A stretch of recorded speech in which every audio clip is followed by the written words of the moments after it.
Salut tout le monde, bienvenue pour ce nouvel édito de Canal Phi. Cette semaine, j'ai décidé de vous parler des médias parce que la semaine dernière, c'était vraiment la semaine de la déconne des médias. Ça a commencé un petit peu en amont avec le changement de visage de Greta Thunberg qui est passée du statut de jeune femme engagée pour le climat à une espèce de Vestale hitléro-maoïste, pour reprendre les mots de Samuel Gantier dans un article de Télérama auquel je vous renvoie. On vous mettra un lien dans la description. J'y reviens pas en détail parce que vraiment cet article est bien fait et vous explique bien ce changement de visage. Et puis cette semaine de la déconne médiatique, elle a continué avec le mot barbare. Jean-Luc Mélenchon, dans une manifestation, en s'adressant à un gilet jaune qui lui disait que la police était violente dans les manifestations, Jean-Luc a utilisé ce mot donc barbare que désormais vous connaissez tous, puisque justement les médias en ont fait tout un pataquès, alors qu'en réalité il s'agissait juste d'une discussion privée avec une personne et que dans toutes ses déclarations publiques, Jean-Luc Mélenchon a toujours désigné les responsables, ceux qui donnent les ordres, Christophe Castaner, Emmanuel Macron. Bref, quand il utilise le mot barbare, c'est pour qualifier des ordres et non pas les policiers. Évidemment, dans une discussion privée, on fait des raccourcis et là, il y avait un micro tendu pour en faire un sujet jusqu'aux 20h de TF1. Vous imaginez si c'était pas important d'en parler et s'il n'y avait pas d'autres sujets plus importants à traiter dans l'actualité. Et puis ce mot barbare a donné lieu finalement à une manifestation de policiers qui a été vraiment un fiasco complet, puisqu'il y avait une quarantaine de policiers devant le siège de la France Insoumise et il y avait autant de journalistes, ce qui montre bien quand même qu'ils avaient créé un événement médiatique, qu'ils étaient là pour assister à un événement médiatique qui n'en était pas un en réalité, ou plutôt s'il en était un, il aurait fallu le traiter sur ce qui était vraiment important, à savoir le fait qu'un corps constitué de l'État, la police, vient manifester devant le siège d'un parti politique dont la liberté est garantie par la Constitution elle-même. Ça aurait été un sujet intéressant à traiter du point de vue médiatique, mais personne ne l'a fait puisqu'ils étaient trop intéressés par le fait de nous taper dessus comme ils le font en général. Et puis, cette situation qui tournait au fiasco pour les quelques policiers d'alliance d'extrême droite qui étaient venus manifester devant chez nous, elle a finalement bifurqué sur un autre sujet qui était la mort de Jacques Chirac. Alors là, on a pu voir quelque chose qui était assez intéressant parce que ça est devenu le seul sujet qu'il était possible de traiter dans l'actualité. Il faut savoir que pour les personnalités politiques, publiques assez âgées, les médias ont en fait des stocks de sujets déjà prêts à diffuser pour le moment où la personne va mourir. Et donc, eux, ils ont leurs sujets qui sont tout prêts et pouf, ils balancent ça sur toutes les chaînes, chacun ayant son sujet préparé, et il est impossible quasi de traiter autre chose parce qu'ils ont déjà du contenu qui est prêt, qui est fabriqué, qui est nickel, donc ça coûte pas cher vu que c'est déjà fait, et puis ensuite ils sont en roue libre.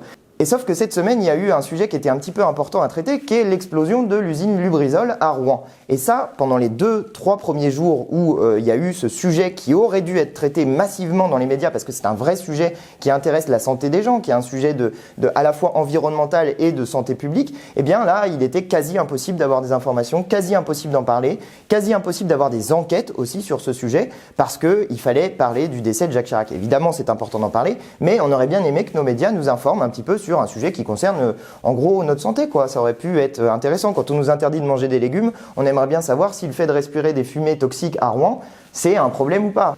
À notre avis, ça aurait été un sujet intéressant à traiter, mais les médias n'en ont rien fait. Et puis le dernier sujet qu'on a eu, qui a été là l'apothéose en quelque sorte dans la médiocrité, c'est la diffusion du discours fasciste d'Éric Zemmour en direct sur LCI. Pendant à peu près une demi-heure, je crois, qui dure son discours, moi je l'ai regardé, je l'ai écouté, eh bien on a eu droit à des propos sans filtre d'une personne d'extrême droite qui nous invite à détester les musulmans, à détester l'islam et qui parle d'une guerre en gros de l'homme blanc hétérosexuel contre le reste du monde. C'est ce genre de propos qui a été diffusé donc sans filtre, sans commentaire, sans rien du tout, c'est à mon sens et au sens de beaucoup de gens un scandale éditorial et d'ailleurs finalement LCI a dû faire son mea culpa parce que on peut pas décemment diffuser un discours d'Éric Zemmour sans filtre en pensant qu'il va dire des choses douces et gentilles parce qu'on sait désormais que ce personnage tient des propos qui sont des propos racistes, des propos fascistes et des propos qui sont un mal pour notre République. Voilà, ça c'était vraiment la semaine de la déconne médiatique. Elle répond à une seule logique en réalité, c'est celle du buzz. Désormais, les médias essayent de faire en sorte de gagner de l'argent en faisant beaucoup de clics parce qu'ils ont de la pub sur leur site. Et donc, il faut faire marcher la machine à clics avec des sujets qui sont très polémiques, qui vont attirer l'attention des lecteurs sur la base d'un titre, sur la base d'un mot, comme le mot barbare. Bref, sur la base de pas grand-chose pour vous attirer sur leur site. Voilà, là c'était vraiment la semaine de la déconne des médias, j'en dis pas plus dans cet édito pour rester court, je vous renvoie à d'autres documents de la France Insoumise. D'abord le livret sur les médias qui a été écrit par Sophia Chikirou et Guillaume Tatu, vous pouvez le trouver facilement en ligne sur internet. Je vous renvoie également au cours qu'on avait fait avec Lucas Gautron sur le parti médiatique, où là on avait traité vraiment en détail la question des médias. Et puis je vous rappelle aussi une proposition forte pour laquelle vous pouvez continuer à signer la pétition, qui est le Conseil de déontologie des médias. Cette idée avance, elle commence à être traitée par les pouvoirs publics, mais il faut continuer à mettre la pression pour la faire avancer. Voilà, c'est tout pour cette semaine. Je vous invite, comme toujours, à partager cette vidéo sur les réseaux sociaux, à mettre des petits pouces bleus si vous la regardez sur YouTube, et puis aussi à vous abonner à la chaîne de Canal Phi, ça se passe quelque part par ici. N'oubliez pas de cliquer sur la petite cloche pour recevoir les notifications, comme ça vous aurez sur votre téléphone portable chaque fois que Canal Phi publie une vidéo. Et puis, je vous dis à une prochaine pour un prochain édito. Voilà, salut!